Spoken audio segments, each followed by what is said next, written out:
कहानी की शुरुआत होती है जहाँ पर हम देखते हैं कि डार्क डीमन लॉर्ड, जिसका की नाम क्लोडाइन होता है, उसने अपने 4 शक्तिशाली जनरल्स को लैंड ऑफ कैटलन के खिलाफ लड़ने के लिए भेजा था और वो बैटल लगातार 7 दिन और 7 रात तक चलती है। लेकिन आखिर में जो उन्हें रोकने में सफल हो पाता है वो होता है एक लड़का मिस्टर हीरो, जिसका असली नाम ज़ेड टूवैन होता है। और हम लोग उनकी पहली मुलाकात को देखते हैं जहाँ क्लोडाइन इस बात से हैरान होता है कि किंगडम ने उसे अकेले ही भेज दिया, जिसपे ज़ेड के पास कोई भी शब्द नहीं होते हैं और वो तुरंत डीमन लॉर्ड के ऊपर हमला करता है। पर डीमन लॉर्ड काफी ज्यादा पावरफुल होता है, इसीलिए वो ज़ेड को इजीली अपने मैजिक से होल्ड बैक कर लेता है और कुछ मैजिक सर्कल एंड अटैक्स को अनलिश करता है, जिन्हें ज़ेड डॉज करते हुए उसकी स्टाफ को हवा में उछाल देता है। लेकिन क्लोडाइन जंप करके स्टाफ को पकड़ लेता है और उस मोमेंटम से ज़ेड को रोक देता है। क्लोडाइन चाहता था कि ज़ेड उसकी आर्मी को ज्वाइन कर ले, लेकिन वो सीधा मना कर देता है। क्लोडाइन को लगता है कि ज़ेड इंसानियत के लिए फाइट कर रहा है, लेकिन ज़ेड उसे रोकते हुए एक्सप्लेन करता है कि वो असल में यहाँ पर बस प्रिंसेस और खजाने के लिए है। और ये बात डीमन लॉर्ड को काफी ज्यादा ही शॉक कर देती है। उसके बाद हमें ज़ेड के बारे में और भी बातें पता चलती है, जैसे कि उसका सपना हमेशा से अमीर बनना और प्रिंसेस से शादी करना रहा है। जब वो छोटा था तब एक नारंगी बाल वाले ने उसे बताया था अगर वो डीमन लॉर्ड को हरा देता है तो उसे खजाना और प्रिंसेस जिसे की रेस्क्यू करने के बाद वो उनसे शादी कर सकता है। इसीलिए ज़ेड अपनी फैमिली के खजाने को लेकर एक जर्नी पर निकल जाता है हीरो बनने के लिए। क्लोडाइन को विश्वास नहीं होता कि उसका कैरेक्टर कितना ज्यादा अजीब है, लेकिन ज़ेड उसे शांत रहकर उसकी कामयाबी में योगदान देने के लिए कहता है। ज़ेड अपनी इमेजिनेशन में एक प्रिंसेस को बचाना कैसा होगा ये सोचकर उसमें एक अलग सी पावर आ जाती है डीमन लॉर्ड को हराने के लिए। ज़ेड उसे खत्म करने के बाद उसके स्टाफ को अपने पास रख लेता है जीत की निशानी के तौर पर और प्रिंसेस की तलाश में निकल जाता है। ज़ेड डंजन में तो आ जाता है पर हैरान हो जाता है ये देखकर कि किडनैप हुई प्रिंसेस असल में एक प्रिंस होता है जिसका नाम रूडा होता है। ज़ेड तुरंत अपनी कहानी बदल देता है कि उसे कोई भी रिवॉर्ड नहीं चाहिए, उसे बचाने के बदले में उसने ये सब कुछ किंगडम के लिए किया। ज़ेड जितना जल्दी हो सके वहाँ से निकल जाता है अपने टेलीपोर्टेशन स्क्रॉल से, लेकिन चीजें वैसी नहीं होती जैसे कि दिखाई देती हैं। ज़ेड अपने घर आ जाता है और गुस्सा होने लगता है कि आखिरकार डीमन लॉर्ड ने क्यों एक प्रिंसेस की जगह प्रिंस को किडनैप किया। तुरंत बाद ज़ेड शांत हो जाता है जब वो एक प्रिंसेस को किसी वीडियो गेम के कवर पे देखता है और इमेजिन करने लगता है जैसे कि वो उसे बुला रही हो। वापस किंगडम पर रूडा कासल में लौट जाता है। वो सभी को बताता है कि वो सिर्फ ठीक ही नहीं है बल्कि उसने कुछ इंटरेस्टिंग चीज भी डिस्कवर की है। वही ज़ेड इस बात से निराश होता है कि उसे वो रिजल्ट नहीं मिले जो कि वो चाहता था अपने हीरो बनने के रास्ते पे, इसीलिए वो इसकी जगह घर पे बैठकर वीडियो गेम खेलने के पाथ को एंजॉय करने का डिसाइड करता है। तभी हम किसी की मेमोरीज को देखते हैं जहाँ पर एक लड़की भाग रही होती है किसी हादसे से जो कि उसके विलेज में हुआ था। वो वहाँ से निकलने में कामयाब हो जाती है, लेकिन उसकी मॉम इतनी लकी नहीं होती। वो लड़की बहुत बुरी हालत में होती है, लेकिन तभी उसे एक डीमन लॉर्ड के द्वारा बचा लिया जाता है। हम देखते हैं कि ये लड़की डीमन लॉर्ड को बहुत ज्यादा मानती थी, इसलिए वो बहुत गुस्सा हो जाती है जब मिस्टर हीरो नाम का बंदा उसे हरा देता है। वो लड़की अपने सपने से उड़ जाती है और सीधा एक नाइफ गुस्से से ज़ेड की फोटो की तरफ फेंकती है। उसके बाद हमें पता चलता है क्लोडाइन के एक्सक्लूसिव नाइट्स के बारे में, जिन्हें डार्क लॉर्ड आर्मी के बिग 4 के नाम से भी जाना जाता था, जिनमें से एक लड़की वो खुद थी। उन्होंने बहुत सारी बड़ी उपलब्धियां हासिल की थी। हालांकि ग्रेट वॉर के समय वे सभी एक के बाद एक ज़ेड से हार गए और अपने अलग अलग रास्तों पर निकल गए। लेकिन वही गीना डार्क लॉर्ड का बदला लेने के लिए अपनी आइडेंटिटी छुपाकर किंगडम ऑफ कैटलाइन के लिए निकल जाती है। उस दिन के बाद से गीना ज़ेड को ढूंढ रही होती है क्लोडाइन का बदला पूरा करने के लिए, लेकिन उसके लिए उसे बहुत ज्यादा मेहनत करनी पड़ेगी और वो करती भी है। एक कैफे में जहाँ पर वो 3 महीने से काम कर रही होती है ज़ेड की जानकारी हासिल करने के लिए, और उसे कुछ जानकारी मिलती भी है जहाँ पास्ट में उसे क्लोडाइन का स्टाफ एक शॉप में बिकते हुए दिखाई दिया था, लेकिन उसकी हैसियत नहीं होती उसे खरीदने की। वापस प्रेजेंट में गीना बताती है कि अब उसे पैसों की कोई भी परेशानी नहीं है और उसे अभी तक कोई भी क्लू नहीं मिला है कि आखिरकार मिस्टर हीरो कहाँ हो सकता है। वो सोचती है कि शायद उसकी रक्षा की जा रही है एक इम्पोर्टेंट फिगर होने की वजह से, लेकिन तभी हम देखते हैं कि ज़ेड कैफे के अंदर आ जाता है। वेटर गीना को टेबल नंबर 5 को अटेंड करने के लिए कहती है। वो हैरान हो जाती है ज़ेड को वहाँ देखकर और सोचने लगती है कि वो यहाँ उसे खत्म करने के लिए आया है, पर तब वो दिमाग लगाती है और सोचती है अगर उसे ये करना होता तो पहले ही कर सकता था जब वो लोग मिले थे। गीना प्रेडिक्ट करती है कि पक्का वो कुछ करने का प्लान कर रहा है, लेकिन ज़ेड तो खुश होता है टाउन के सबसे अच्छे कैफे में आकर। गीना कोशिश करती है उससे पोलाइटली पूछने की कि उनका कस्टमर क्या लेना पसंद करेगा। वो हैरान होती है कि उसे तो बस एक मील चाहिए था। ज़ेड ने सुना था कि वो लोग यहाँ पर कुछ एक्स्ट्रा सर्विस भी ऑफर करते हैं। ये सुन गीना सोचती है कि उसके कुछ अजीब इरादे हैं। हालांकि ज़ेड बताता है कि उसे तो बस एक फोटो खिंचानी है इस जगह पर। गीना की बॉस उसे फोर्स करती है पिक्चर में साथ आने के लिए। ज़ेड वहाँ से एक खुशी कस्टमर के तौर पर जाता है। गीना को विश्वास नहीं हो रहा था कि वो उसे पहचान नहीं पाया। तभी हम देखते हैं कि एक अनजान आदमी पूरे समय उन लोगों के ऊपर नजर बनाए हुए था। ये आदमी कैटलन नेशन का स्पाई होता है जो कि जल्दबाजी में वहाँ से भागने लगता है क्योंकि वो हैरान होता है बिग 4 में से एक को वहाँ पर देखकर। जब वो मिस्टर हीरो को ट्रैक कर रहा होता है उसका प्लान होता है ये सब कुछ किंग को दिखाने का, लेकिन तभी अचानक वो रुक जाता है जब उससे भी हट्टा कट्टा आदमी रास्ते के बीच में आ जाता है। उसने भी कैमरा पकड़ रखा था। ये साफ साफ एक अजीब आदमी होता है जो कि अपने कैमरे से उस अजीब आदमी की पिक्चर्स लेने लगता है। स्पाई सोचता है कि कहीं ये आदमी भी उसकी तरह कोई स्पाई तो नहीं, लेकिन देखते ही देखते वो लोगों के द्वारा मार खाने लगता है। स्पाई इस मामले से दूर रहने की सोचता है, लेकिन उसे यकीन होता है जब उसे पता चलता है कि ये आदमी बिग 4 में से एक है जिसका नाम पेग है। हमें पता चलता है कि पेग एक फोटोग्राफर है जो कि ऑब्सेस्ड है मैजिकल गर्ल से। ग्रेट बैटल के अंदर डेमन लॉर्ड के ग्रेट नाइट में से एक के तौर पर उसने सिंगल हैंडली रोज ऑर्डर की सबसे पावरफुल फीमेल नाइट को हरा दिया था। जैसे ही वॉर खत्म होती है वो अपनी फोटो एल्बम को पब्लिश करने के लिए तैयार हो जाता है। फिर हम किसी जगह पर रोज ऑर्डर की कैप्टन को देखते हैं जो कि गुस्सा होती है पेग से। जब से उसे उसकी एल्बम के बारे में पता चला होता है वो बहुत ज्यादा निराश होती है। ये देखकर और परेशान भी इतने सारे फैन लेटर्स के मिलने पर वो किसी दिन उससे अपना बदला लेने की सोचती है, लेकिन हैरान हो जाती है उसे अपनी विंडो से बाहर भागते देख। वापस जेड के घर पर वो ये देखकर परेशान हो जाता है कि पेग उससे मिलने के लिए आया है। जेड उसे पीछा छुड़ाने की सोचता है क्योंकि जब भी कोई उसका पीछा करता है तो वो यहाँ आ जाता है। पेग कहता है कि वो तो पुराने दोस्त है ना, लेकिन जेड मना कर देता है। ये बात पेग को निराश कर देती है। जेड अब आखिरी बार उसे अपने घर में जगह देने के लिए तैयार हो जाता है और पेग उसे कहता है कि वो लोग बाद में वीडियो गेम्स भी खेल सकते हैं। जेड पेग को वार्निंग देता है कि वो उसकी कीमती कलेक्शन को हाथ न लगाए, लेकिन पेग मुस्कुराते हुए कहता है कि वो सिर्फ देखेगा। जब वो देखता है तो हैरान रह जाता है क्योंकि उसे वहाँ पर जेड और जीना की फोटो मिलती है। वो तुरंत जेड से पूछता है कि ये क्या है। पहले तो जेड समझ नहीं पाता कि पेग किस फोटो की बात कर रहा है, लेकिन कुछ देर बाद उसे याद आता है कि ये देखकर पेग को लगा होगा कि शायद जेड और जीना एक दूसरे को पसंद करते होंगे। दूसरी तरफ किंगडम में किंग को ये जानकर शौक लगता है कि मिस्टर हीरो का बिग 4 के साथ संबंध है। उसे ये भी बताया जाता है कि प्रिंस रूडा ने ही ऑर्डर दिए थे मिस्टर हीरो के ऊपर नजर रखने के। किंग ये बात सुनकर हैरान होता है और सोचता है कि रूडा क्या करने की सोच रहा है, क्योंकि कहीं वो उन्हें फंसाने की कोशिश तो नहीं कर रहा ताकि वो मिस्टर हीरो को खत्म कर दे। अभी एक जनरल कहता है कि मिस्टर हीरो जरूर बिग 4 के साथ मिल गया होगा क्योंकि अकेले उसके लिए भी डेमन लॉर्ड को हराना नामुमकिन है। ये सुनकर किंग तुरंत ऑर्डर देता है कि सभी नाइट्स जेड यानी कि मिस्टर हीरो को ढूंढे और उसे अरेस्ट कर ले। किंग ये भी ऐलान करता है कि अगले दिन सुबह उन्हें बिग 4 में से एक मेंबर को एग्जीक्यूट यानी कि फांसी देनी है, फॉलन हीरो रॉक ब्रैकहेड। इसके बाद हम देखते हैं कि प्रिजन में कुछ गार्ड्स के ऊपर हमला होता है। एक अनजान आदमी रॉक के पास आता है और बताता है कि उसका एग्जीक्यूशन होने वाला है। रॉक तुरंत पहचान लेता है कि ये प्रिंस रूडा है। रूडा उसे कहता है कि वो उसकी मदद कर सकता है डार्क वॉइड में वापस जाने के लिए ताकि डार्क लॉर्ड की आर्मी को फिर से जिंदा किया जा सके। रूडा खुद को हॉस्टेज बनाने के लिए भी तैयार हो जाता है, लेकिन रॉक पूरी तरीके से टूट चुका था। वो अपने आप को अब एक नाकामयाबी के तौर पर देखता है। ये सुनकर रूडा को गुस्सा आ जाता है, पर रॉक उसे याद दिलाता है कि क्लोडाइन अब मर चुका है और अब वो अपने आप से कुछ भी नहीं कर सकता। प्रिंस डिसाइड करता है कि वो अपना प्लान अकेले ही आगे बढ़ाता रहेगा और इसीलिए इसी के साथ वो रॉक को अलविदा कहकर चला जाता है। वापस जेड के घर पर जेड पेग से रॉक के बारे में पूछता है। पेग बताता है कि रॉक एक स्वॉर्डमैन फैमिली का बड़ा बेटा है जो कि बहुत ही ज्यादा डेडली है, लेकिन कहा जाता है कि उसकी एक बहन है जो कि उससे भी ज्यादा पावरफुल है। किसी को नहीं पता कि उसने डार्क लॉर्ड आर्मी को आखिरकार ज्वाइन क्यों किया था, पर लोग कहते हैं कि इसका कुछ लेना देना है legend of the black dragon डेल तारो की कहानी से। जेड ये कहानी जानता था कि कार्टलैंड किंगडम में एक दिन ट्विंस पैदा होते हैं, इनमें से एक बच्चा तो ब्लैक ड्रैगन के लिए बलि चढ़ा दिया जाता है ताकि बदले में वो उनकी रक्षा करे। जेड कहता है कि वॉर खत्म होने के बाद से रॉयल सिटी के अंदर अजीब सा डार्क मैजिक फील हो रहा है और इस कंट्री के अंदर कुछ तो गड़बड़ चल रही है। गेम खत्म होने के बाद जेड कहता है कि वो खाना लेने के लिए जा रहा है, लेकिन पेग बेशर्मों की तरह उसे पूरी खाने की लिस्ट देने लगता है। जेड गुस्सा होते हुए कहता है कि वो उसका नौकर नहीं है और न ही ये उसका घर है। तभी अचानक से जेड के घर का दरवाजा जोर से कोई बुरी तरीके से तोड़ देता है। ये देख वो दोनों शॉक्ड रह जाते हैं क्योंकि सामने जिना खड़ी होती है जो कि अपना बदला लेने के लिए आई थी, पर पेग और जेड दोनों लड़कों को एक साथ देखकर हैरान रह जाती है। पेग घबराकर हालत सुधारने की कोशिश करता है कि वो लोग सिर्फ दोस्त हैं और कुछ भी नहीं, लेकिन ये बात जिना को और भी ज्यादा गुस्सा दिला देती है। उसे लगता है कि पेग ही था जिसने की ग्रेट वॉर के दौरान जेड को कासल में घुसने दिया होगा। जब जेड इस बात से सहमत करता है तो पेग को फिर से चीजें समझाने की जरूरत पड़ती है। वो एक्सप्लेन करता है कि उसे फंसाया गया था। उस वक्त वो अकेले गेट को गार्ड कर रहा था जहाँ जेड ने उसका ध्यान भटकाकर उसके ऊपर हमला कर दिया। जीना को अब और ज्यादा बर्दाश्त नहीं होता। वो सोचती है कि जेड ने उसे बार बार हराया था, इसीलिए इस बार वो उसे बताएगी कि आखिरकार हार कैसी होती है। जेड उसे रोकने की कोशिश करता है कि वॉर अब खत्म हो चुकी है और वो दोबारा उनका दुश्मन नहीं बनना चाहता, लेकिन जिना बदला लेने के लिए बहुत ज्यादा बेचैन होती है, इसीलिए वो लगातार रैकलेसली अटैक करना जारी रखती है और जेड को पीछे ढकेल देती है। जेड जिना के सभी डेडली अटैक्स को आसानी से डॉज कर लेता है, लेकिन हैरान रह जाता है जब उसे one of the princess figure की आवाज सुनाई देती है। वो इमेजिन करता है कि जैसे प्रिंसेस उसे मदद के लिए बुला रही हो, जिसे सुनते ही जेड के अंदर का हीरो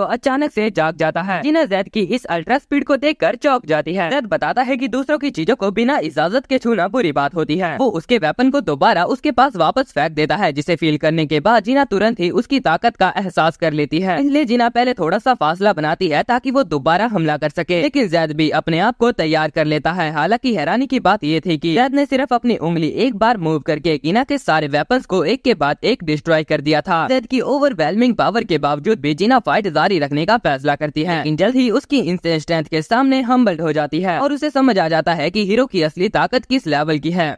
जैद बहुत दुखी होता है जब उसे एहसास होता है कि जिन्हा ये मानती है कि उसने क्लोडाइन को हराने के लिए कुछ घटिया चालों का इस्तेमाल किया होगा। ये बात उसे बहुत ही ज्यादा इंसल्टिंग लगती है, इसलिए वो गुस्से में कहता है कि हम दोनों ने अपना पूरा बेस्ट दिया था उस डुअल में। वो उनके सपनों और इज्जत के लिए एक लाइफ और डेथ की लड़ाई थी। जैद ये भी बताता है कि जीना खुद उसके घर उसकी जान लेने के लिए आई थी, तो उसे खुद मरने के लिए भी तैयार रहना चाहिए। ये बात एक तरह से धमकी की तरह लग रही थी, पर जैद उसे अच्छे से समझाता है कि अब वॉर खत्म हो चुकी है, इसीलिए अब किसी को भी मरने की जरूरत नहीं है। ये सुनकर जीना एकदम शांत रह जाती है। उसे याद आता है कि जब क्लोडाइन ने कभी कहा था कि अगर मुमकिन हो तो वो चाहता है कि इस वॉर में किसी की भी जान ना जाए। ये बात सोचकर जीना की आंखों में आंसू आ जाते हैं, जिसे देख पैग गुस्सा होकर जैद को डांटता है और कहता है कि उसने एक लड़की के दिल को दुखाया है। इस पर जैद माफी मांगते हुए कहता है कि अगर जिन्हा चाहे तो वो उसे कुछ हिट्स मार सकती है, लेकिन सिर्फ इस शर्त पर कि रिवेंज यही खत्म हो जाएगा। जैद वादा करता है कि वो वापस से फाइट बैक नहीं करेगा, लेकिन वो अंदर ही अंदर अपना डिफेंस भी रेडी कर लेता है। उसे लगता है कि वो जीना के अटैक्स को डिफेंड कर लेगा, पर वो गलत होता है। जीना उसे एक पावरफुल पंच मारती है जो कि उसकी फैमिली टेक्निक पायरेसिंग शील्ड पर बेस होती है, जिससे जैद एक दीवार पर जाकर टकरा जाता है। जीना कहती है कि वो सिर्फ थोड़ा सा ब्रेक ले रही है अपना रिवेंज लेने से, पर एक दिन वो जैद को जरूर हराएगी। जैद उसे जिद्दी कहकर टॉन्ट करता है, लेकिन अचानक उसे कुछ महसूस होता है। वो कहता है कि उन्हें घेर लिया गया है। जब वो बाहर देखते हैं तो कम से कम 100 सोल्जर उसके घर के आसपास खड़े होते हैं। उन सभी को देखकर साफ साफ पहचाना जा सकता था कि वो किंग की फोर्स है। जैद अंदाजा लगाता है अगर ये किंग के आदमी है तो उनका टारगेट वो नहीं हो सकता। जीना भी कहती है कि कोई उसका पीछा नहीं कर रहा था, तो सोल्जर उसके पीछे भी नहीं हो सकते। हालात देखकर जैद जीना को सिग्नल देता है कि अगर कुछ भी गड़बड़ हो जाए तो वो लोग पैक को सीधा उन लोगों को सौंप देंगे। बाहर एक मेज जिसका नाम जैर होता है सोल्जर को अटैक करने के लिए रेडी करता है, पर वो सभी लोग हैरान रह जाते हैं जब देखते हैं कि उनके टारगेट अपने आप से खुद उनके सामने आ गए हैं। जैद उसे कहता है कि उसने बिग फोर को पकड़ने में उनकी मदद की है और अब वो लोग पैक को यहाँ से उनके साथ ले जा सकते हैं। जैर उसका शुक्रिया करता है, लेकिन तुरंत एक शॉकिंग बात बोलता है। उन्हें पता चल गया है कि जैद डार्क लॉर्ड की फोर्स के साथ मिल चुका है। इसी के चलते किंग ने ऑर्डर दिए हैं कि मिस्टर हीरो को जस्टिस के साथ सजा दी जाए और उसे कैप्चर कर लिया जाए। जैद अपनी सफाई देने की कोशिश करता है, लेकिन जैर उसकी कोई भी बात नहीं सुनता और तुरंत एक powerful spell infinite gravity cast करता है, जिससे वो सभी ग्राउंड पे दब जाते हैं। हालांकि जैर को ये देखकर हैरानी होती है कि इतने पावरफुल स्पेल के बावजूद भी जैद थोड़ा सा मूव कर पा रहा है। जैर कहता है कि सच में ये सिर्फ ग्रेट मिस्टर हीरो ही है जो इतने प्रेशर में भी सीधा खड़ा रह सकता है। फिर जैद दिखाता है कि वो सिर्फ खड़े रहने के अलावा भी बहुत कुछ कर सकता है। वो भी एक मैजिक रिवर्सल नाम की स्पेल को यूज करता है, जिससे वो पूरी आर्मी को एक सेकंड में अपने घुटनों पर ला देता है। जैर को यकीन नहीं होता कि जैद एक स्वॉर्डमैन होने के बावजूद भी इतना हाई लेवल का मैजिक यूज कैसे कर सकता है। जैद मुस्कुराकर कहता है कि उसने कब कहा कि वो एक स्वॉर्डमैन है, वो बस स्वॉर्ड इसीलिए यूज करता है क्योंकि उसे वो कूल लगती है। जैर इसके बाद उसका मैजिक तोड़ देता है और एक न्यू यूनिट को अटैक करने के लिए रेडी करता है, पर जैद ने पहले से ही उन लोगों से निपटने का प्लान बना रखा होता है। वो एकदम से अचानक उस जगह से भाग जाता है। भागते हुए वो अपने साथ बिग फोर के मेंबर्स को ब्लेम करता है कि ये सब कुछ बस उनकी वजह से हो रहा है। तभी अचानक एकदम से कोई हैमर पकड़ी हुई लड़की उन पर हमला कर उनकी बातों को रोक देती है। वो लड़की रोज ऑर्डर की कैप्टन होती है, जिसे ये देखकर यकीन नहीं होता कि मिस्टर हीरो बिग फोर का साथ दे रहा है। वो डिमांड करती है कि जैद पैक को उसे सौंप दे। जैद बिना कुछ सोचे समझे पैक को उसके हवाले कर देता है और तुरंत वहाँ से निकल जाता है। रोज ऑर्डर की कैप्टन यानी कि मारिया पैक को मारने के लिए रेडी होती है और अपना भेष उतार देती है, पर पैक अपनी कीमती फोटोज लेने के लिए बहुत ज्यादा हड़बड़ी में होता है। इसी दौरान रोज ऑर्डर के कुछ और मेंबर्स भी वहाँ पर आ जाते हैं मारिया की मदद के लिए। मारिया उन्हें देखकर सोचती है कि वो लोग अपनी बैटल आउटफिट में क्यों हैं, जबकि उन्होंने पहले मिलकर डिसाइड किया था कि पैक को हराने का सिर्फ एक ही रास्ता है, उसके दिए कपड़े पहनकर उसे डिस्ट्रैक्ट करना। वो सभी ये आइडिया यूज करने के लिए रेडी होते हैं केवल मारिया के अलावा, लेकिन बाद में वो भी मान जाती है। मारिया उन सबसे पूछती है कि उन लोगों ने प्लान के मुताबिक अपनी ड्रेस चेंज क्यों नहीं की, जिस पे वो सभी कहते हैं कि वो आइडिया बहुत ज्यादा शर्मनाक हो जाता, इसीलिए उन्होंने इसे बदल दिया। ये सुनकर मारिया को और भी ज्यादा गुस्सा आ जाता है। वो दोबारा पीछे मुड़ के देखती है जहाँ पर पैक अभी भी उसकी पिक्चर्स ले रहा होता है। मारिया अपने टीम मेंबर से कहती है कि वो पैक को रोक के रखेगी, जब उन्हें मौका मिले तो वो उसे खत्म कर दे। ये कहकर मारिया अपने हैमर के साथ पैक की तरफ दौड़ती है। दूसरी तरफ जैद और जीना अभी भी भाग रहे होते हैं। दो गार्ड अचानक से उनका रास्ता ब्लॉक उन्हें पकड़ने की कोशिश करते हैं, इसीलिए जैद एक बॉडी इनहेंसमेंट स्पेल का यूज कर एक गार्ड को इजीली नॉकडाउन कर देता है। दूसरा गार्ड उसे कॉम्बैट में बिजी रखता है, पर जैद इस बार एक स्पीड अप स्पेल का यूज करके उसे भी ठिकाने लगा देता है। दोनों गार्ड को हराकर जैद और जीना फिर से वहाँ से भागने लगते हैं, लेकिन तभी वो दोनों एक बड़े ग्रुप ऑफ सोल्जर के सामने आ जाते हैं जो कि उन्हें कैप्चर करने के लिए तैयार खड़े होते हैं। बचने के लिए वो दोनों तुरंत वॉल क्लाइंब करके रूफ टॉप पर पहुंच जाते हैं। जब वो पीछे देखते हैं तो उन्हें कोई दिखाई नहीं देता। ज्यादा सोचता है कि उन्होंने सोल्जर से छुटकारा पा लिया, लेकिन तभी आगे से एक बीम जैसी येलो रोशनी अचानक से उनकी तरफ आती है, जिससे कि ज्यादा तुरंत ही ब्लॉक कर लेता है। उनके आगे एक बड़े से रूफ टॉप पर जायर अपने बंदों के साथ खड़ा होता है। इसके सर के ऊपर एक बड़ा सा मैजिक सर्कल चमक रहा होता है। जायर उन्हें सरेंडर करने की सलाह देता है क्योंकि पूरा किंगडम उनके पीछे है और अब उनके पास भागने का कोई रास्ता भी नहीं बचा। जीना घबरा कर पूछती है कि अब वो इतने सारे एनिमी से कैसे बचेंगे। तभी जैद उसे एक टेलीपोर्टेशन रिंग दिखाता है। वो उसे समझाने की कोशिश करता है कि ये रिंग उन्हें किस जगह पर टेलीपोर्ट करेगी, लेकिन जीना बिना उसे पूरा बोलने दिए रिंग पहन लेती है। अगले ही पल वो दोनों टेलीपोर्ट हो जाते हैं और सोल्जर से बचकर भाग निकलते हैं। दूसरी तरफ जायर एक मैजिक ट्रैकिंग स्पेल को कास्ट करता है ताकि पता चल सके कि जैद और जीना कहाँ गए, लेकिन जो वो देखता है उससे वो बिल्कुल भी खुश नहीं होता। जीना इधर उधर देखती है और हैरान होती है कि वो लोग कहाँ आ गए। तभी अंधेरे में से कुछ भारी भरकम कदमों की आवाज सुनाई देती है। अंधेरे में छिपा एक मॉन्स्टर कहता है, वेलकम बैक जैद। जब वो आखिरकार रोशनी में आता है तो पता चलता है कि वो एक ह्यूज रेड ड्रैगन होता है। जीना डर के मारे पीछे हट जाती है। जैद मुस्कुराते हुए उसे मास्टर कहकर बात करता है। जीना हैरान होती है कि जैद उस ड्रैगन को अपना मास्टर कह रहा है। ड्रैगन कहता है कि अगर वो वापस आ गया है इसका मतलब वो अपनी सजा के लिए तैयार है। जैद घबराकर अपने मास्टर से कहता है कि उस पे थोड़ी दया की जाए, लेकिन ड्रैगन बिना कुछ कहे सीधा उसे एक ही झटके में निगल जाता है। जीना बहुत ज्यादा कंफ्यूज हो जाती है कि उसका मास्टर होने के बावजूद भी उसने उसे क्यों खाया, लेकिन कुछ देर बाद ड्रैगन उसे थूक देता है। जैद पूरा स्लाइवा में भीग गया होता है और उसके हाथ पैर भी बंधे हुए होते हैं। फिर वो रेड ड्रैगन अपनी ह्यूमन फॉर्म में बदल जाती है और कहती है कि आज वो जैद से अच्छी तरह बात करना चाहती है। उस रेड ड्रैगन का असली नाम लेसी लूकस होता है। उन दोनों को वो अपने घर पे टेलीपोर्ट कर देती है। वहाँ पर जैद चुपचाप घुटनों के बल बैठा रहता है, बिल्कुल उदास। जीना इधर उधर देखकर हैरान होती है कि एक रेड ड्रैगन इतने सुंदर घर में रहता है। लूसी उससे बहुत सारे सवाल पूछना चाहती थी, लेकिन सबसे पहले वो पूछती है कि उसने उसके हॉर्न के साथ क्या किया। जैद कहता है कि उसने उसके हॉर्न को संभाल के रखा है और उसके साथ कुछ भी नहीं किया, लेकिन लूसी एक ट्रूथ स्पेल को कास्ट करती है और दोबारा वही सवाल करती है। इस बार जैद कहता है कि उसने सुना था ड्रैगन हॉर्न में बहुत ही ज्यादा पावरफुल मैजिक होता है, इसलिए उसने वो हॉर्न एक नोबल को मेडिसिन बनाने के लिए बेच दिया क्योंकि वो बहुत ही ज्यादा डिमांड में था। ये सुनकर लेसी गुस्से में बार बार जैद को पंचेस मार रही होती है कि उसने ऐसा क्यों किया। जीना सोचती है कि वो बहुत ही ज्यादा ड्रामा कर रही है, पर वो बहुत ज्यादा कूल भी है। लेसी अचानक थोड़ी देर रुककर पूछती है कि उसका और जीना का क्या रिश्ता है और फिर से उसे मारने लगती है और कहती है कि पहले उसने उसका हॉर्न खराब कर दिया और अब वो दूसरी लड़की के साथ है। जीना उसे समझाने की कोशिश करती है, लेकिन लेसी रोना शुरू कर देती है। वो जैद को छोड़ देती है और जमीन पर बैठ जाती है। लेसी जैद से पूछती है कि उसके साथ ऐसा क्यों हुआ है जब से वो बड़ा हो गया, क्योंकि बचपन में वो कितना प्यारा था, उसके आंसू नहीं रुकते। और जैद उसे शांत करने की कोशिश करता है। जीना पूछती है कि क्या वो बचपन से लेसी के साथ रह रहा है या वो भी एक रेड ड्रैगन है। जैद कहता है कि वो बस एक नॉर्मल इंसान है जो कि लेसी के साथ रह रहा था, उससे पहले जब तक वो एक हीरो नहीं बना था। लेसी तब एकदम से कुछ याद करती है कि जैद ने अपनी कॉन्शियसनेस खो दी जब एक आदमी ने उसे हीरो बनने के लिए मजबूर किया। उस दिन गोदाल और जैद एक टेबल पर बैठकर लंच कर रहे होते हैं। गोदाल जैद को कहता है कि उसे जरूर डेमन लॉर्ड को हराकर एक हीरो बनना चाहिए जिससे वो राजकुमारी को बचाकर अपनी वाइफ बना सकता है। जैद ये सब चीजें इमेजिन करने लगता है और मन में फैसला कर लेता है, इसीलिए जैद लेसी से कहता है कि वो एक हीरो बनना चाहता है। गोदाल तुरंत अपना सामान बांधता है और जैद को अलविदा कहकर चला जाता है, इससे पहले कि लेसी उसे कुछ कह सके। वापस प्रेजेंट में लेसी जैद को डांटती है कि उसने गोदाल की बातें सुनकर इतने बुरे काम किए, यहाँ तक कि उसका हॉर्न भी काट दिया। जैद जवाब देता है कि लेसी ने ही हॉर्न काटने की इजाजत दी थी, हालांकि अब उसे कोई भी फर्क नहीं पड़ता। लेसी फैसला करती है कि अब वो उसे अपनी नजरों से दूर नहीं होने देगी क्योंकि बाहर की दुनिया बहुत खतरनाक है। वो मजाक में जीना को पॉइंट करते हुए कहती है, ऐसी जंगली बिल्ली से भी वो आकर्षित हो सकता है सीना को कुछ भी समझ नहीं आता। जेड कहता है कि वो जानता है बाहर कितना डेंजर है, इसीलिए तो वो वापस आया। जब वो पहली बार यहाँ से गया था तब उसने सोचा था कि लैसी खुद उसे वापस बुला लेगी। लैसी कहती है उसे लगा था कि जेड कैपिटल भाग गया उससे बचने के लिए। जेड ये बात समझ नहीं पाता। तभी लैसी बताती है कि वो कैपिटल नहीं जा सकती क्योंकि वहाँ पर एक अजीब सा आदमी रहता है। सीन शिफ्ट होता है और हम लोग प्रिंस रूडी को रूफटॉप पर खड़ा देखते हैं। वो चुपचाप नीचे स्क्वायर की तरफ देख रहा होता है और सोचता है कि रॉक ने उसका प्रपोजल ठुकरा कर बेवकूफी की है। वो वहाँ से निकल जाता है जब गार्ड्स रॉक को फांसी के लिए लेके जा रहे होते हैं। लोगों के बीच में रॉक के क्राइम्स को पढ़ा जाता है और उसके एग्जीक्यूशन के ऑर्डर दे दिए जाते हैं। जितने भी लोग वहाँ पर जमा होते हैं सब उसे चिल्लाते हुए किंग का दुश्मन कहते हैं और चीजें फेंकने लगते हैं। हालांकि उसे जरा सा भी फर्क नहीं पड़ता। तभी भीड़ में से एक लड़की निकलती है कुछ खाते हुए। रॉक उसकी तरफ देखता है और तुरंत पहचान जाता है कि वो उसकी सिस्टर गिल है। गिल बार्कहेड फैमिली की सबसे बड़ी लड़की है जिसे बचपन से ही तलवार चलाने का शौक था। केवल 15 साल की उम्र में उसने एक ओल्ड जनरेशन के स्वॉर्ड मास्टर को हरा दिया था। उसने तभी तय कर लिया था कि वो सिर्फ उसी आदमी से शादी करेगी जो कि उससे ज्यादा पावरफुल होगा। इसीलिए वो पूरी दुनिया घूमकर अलग अलग मास्टर को चैलेंज देती थी पर कोई भी उसे हरा नहीं पाता था। इसीलिए 35 साल की उम्र में वो अभी भी अकेली है। एक गार्ड उसे वार्निंग देता है कि वो ऑफिशियल ड्यूटीज के बीच में दखल ना दे। रॉक सोचता है कि वो यहाँ स्क्वायर में क्या कर रही है। दूसरा गार्ड समझ जाता है कि ये रॉक की बड़ी बहन है,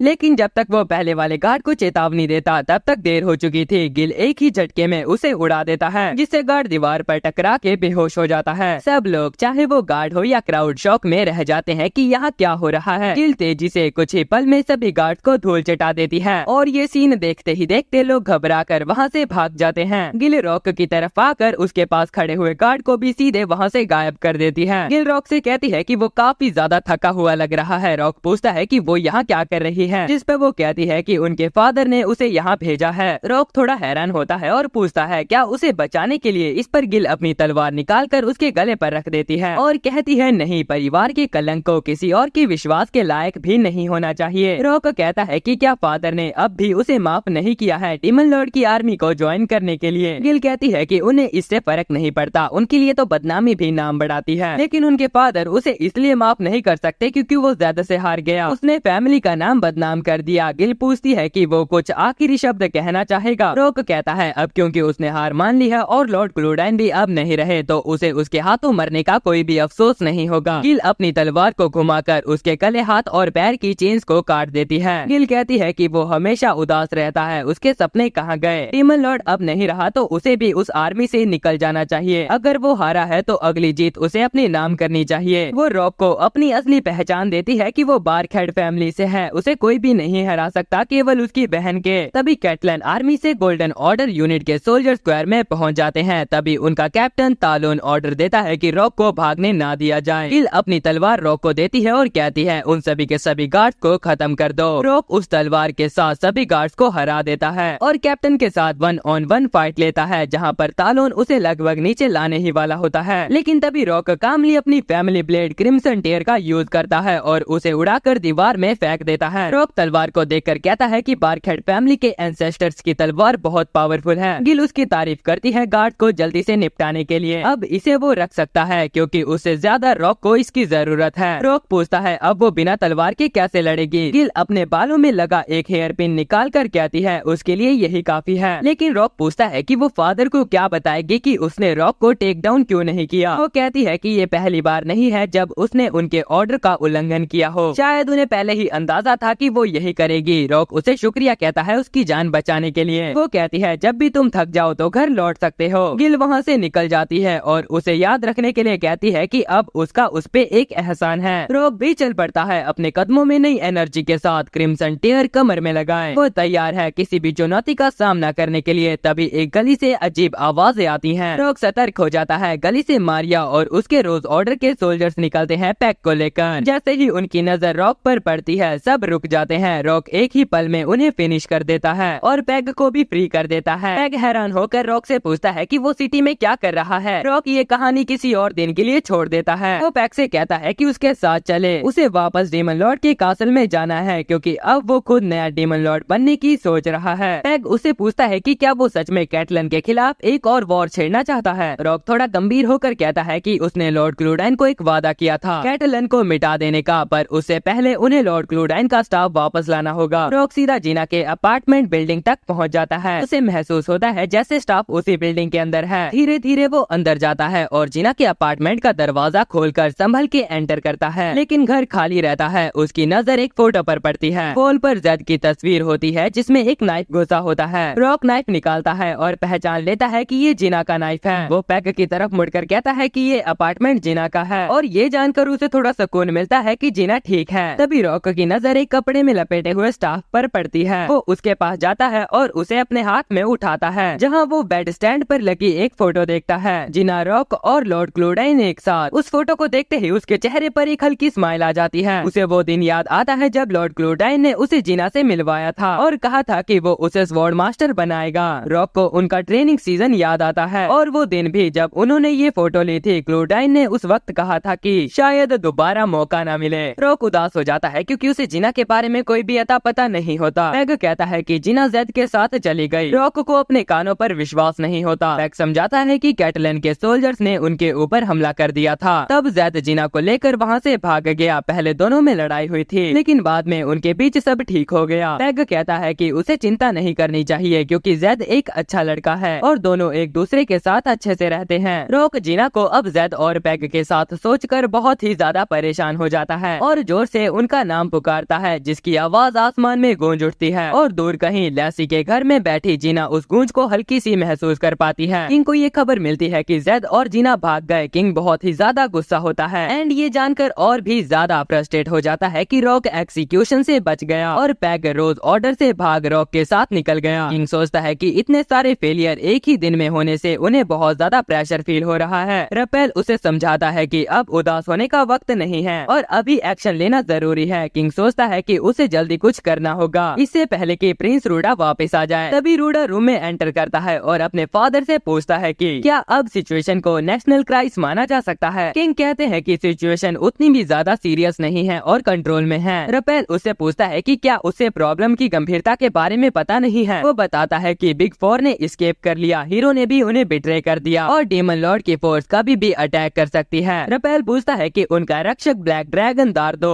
अभी तक क्यों नहीं आया। किंग डर के मारे रपेल को चुप रहने को कहता है। रूडा स्माइल करता है और उसके अराउंड ब्लैक मिस्ट जैसा स्मोक छाने लगता है। एक वॉइस रूडा को दार्दो कहकर एग्रीमेंट फॉलो करने के लिए कहती है। एक पर्पल बीम बिल्डिंग में से निकलती है और रूडा ब्लैक ड्रैगन दार्दो में ट्रांसफॉर्म हो जाता है। दार्दो रूफ तोड़कर बाहर निकलता है और एक टेरिफाइंग रोर करता है। रपेल दार्दो की तरफ पॉइंट करके उसे कुछ बोलने की कोशिश करता है लेकिन बोल नहीं पाता। किंग कहता है कि रपेल ने जो देखा है उसे नहीं देखना चाहिए था और अपनी तलवार ड्रॉ करता है ताकि रपेल न्यूज स्प्रेड ना कर सके। रूडा सोचता है कि लैसी इसके लिए रेडी है या नहीं। दार्दो रोर करता है और सिटी के लोग उसे नोटिस कर लेते हैं। रॉक और पैग एक अलाई के कॉर्नर से दार्दो को देखते हैं। दार्दो तेजी से लैसी की तरफ मूव करता है वापस लैसी के घर में। लैसी जेड से कहती है कि वो अपने रूम में ही रहे और कहीं भी ना जाए। जेड बंदा होता है और लैसी से रिक्वेस्ट करता है कि कम से कम उसे खोल तो दे। लैसी कहती है अगर वो उसे खोल देगी तो वो सीधा यहाँ से भाग जाएगा और वो यहाँ पर सोल्जर से सेफ भी है। अचानक एक मैजिक बैरियर उनके घर के आसपास आ जाता है। दार्दो एक पर्पल एनर्जी बीम लैसी पे मारता है। लैसी एक मैजिक सर्कल क्रिएट करती है अटैक को ब्लॉक करने के लिए और जेड से पूछती है कि क्या वो ठीक है। जेड सेफ होता है लेकिन उसकी शील्ड गायब होने लगती है। जैसे ही अटैक रुकता है लैसी मौका देखकर अपनी ड्रैगन फॉर्म में ट्रांसफॉर्म हो जाती है। दार्दो अपने आप को बचाने के लिए शील्ड समन करता है लेकिन लैसी दार्दो की शील्ड से टकराकर दार्दो को जमीन पर गिरा देती है। लैसी अपने मैजिक का यूज कर सर्कल्स खोलती है जो एक्सप्लोजिव्स बन के गिरते हैं जिससे ह्यूज एक्सप्लोजन होता है। जीना जेड से कहती है कि ये बैटल उनके लिए बहुत ही ज्यादा भयानक है। जेड एक पोशन पीता है ताकि वो अपनी हेल्थ को रिस्टोर कर सके। वो जीना को बताता है कि लैसी ड्रैगन्स में भी एक फॉरबिडन ड्रैगन मानी जाती है। कुछ तो उसका फर्स्ट अटैक भी सरवाइव नहीं कर पाते लेकिन दार्दो फिर भी जमीन से उठ जाता है, इसलिए लैसी शॉक हो जाती है कि वो अभी भी जिंदा है। दार्दो रीजनरेट करते ही लैसी पर अटैक करते हुए उसके शोल्डर को बाइट कर लेता है। लैसी दर्द से चीखती है और फाइट बैक करते हुए एनर्जी बीम शूट करती है जो दार्दो के आर पार हो जाती है लेकिन वो फिर से रीजनरेट कर लेता है। रूडा अपनी शैडोज का यूज करते हुए लैसी को रोकने की कोशिश करता है और पूछता है कि क्या उसकी पावर चली गई लेकिन लैसी एनर्जी बीम फायर करना कंटिन्यू रखती है। हालांकि दार्दो फिर से रीजनरेट कर उस पे शैडो से अटैक करता है। जेड सोचता है कि दार्दो का रीजनरेशन ऑर्डिनरी नहीं है। वो डिसाइड करता है कि बैटल को लंबा ना करते हुए इसे यहीं पर खत्म कर देगा। जीना पूछती है कि वो क्या प्लान कर रहा है। जेड कहता है कि वो लैसी को बचाएगा। जीना जेड को रिमाइंडर देते हुए कहती है कि वो सिर्फ एक ह्यूमन है और डायरेक्ट अटैक में जीत नहीं सकता। जेड इस बात को मान लेता है और सोचता है कि एक आइडिया है जो कि ड्रैगन के सेकंड अटैक पे बेस है। वो जीना को एक नेकलेस देता है और कहता है कि जितना फास्ट हो सके यहाँ से निकल जाए। जीना की कुछ कहने से पहले ही जेड टेलीपोर्ट हो जाता है। दार्दो और लेसी अभी भी कॉम्बैट में थे और जेड अचानक से लेसी के शोल्डर पर अपीयर हो जाता है। लेसी पूछती है कि क्या वो ठीक है या नहीं। जेड दार्दो को देखता है और सोचता है क्योंकि दार्दो उन्हें इतनी दूर से टारगेट कर रहा है, इसका मतलब है कि वो अपने विजुअल सेंस का यूज नहीं कर रहा। दार्दो जेड को नोटिस कर अटैक करने की कोशिश करता है। जेड लेसी को शांत रहने को कहकर उसे वापस से ह्यूमन फॉर्म में ट्रांसफॉर्म कर देता है। फिर उसे अपने हाथ में पकड़ लेता है और बताता है कि ट्रैकिंग से बचने का भी सिर्फ एक ही रास्ता है। जेड डिस्गाइज और ट्रांसफर मैजिक टेक्निक का यूज कर फौरन उसके सामने एक मैजिक सर्कल अपीयर कर देता है। वो दार्दो को अलविदा कहकर गायब हो जाता है। रूडा को जेड का हाइड एंड सीक गेम अच्छा लगता है, लेकिन वो जानता है कि जेड उसे छुप नहीं सकता।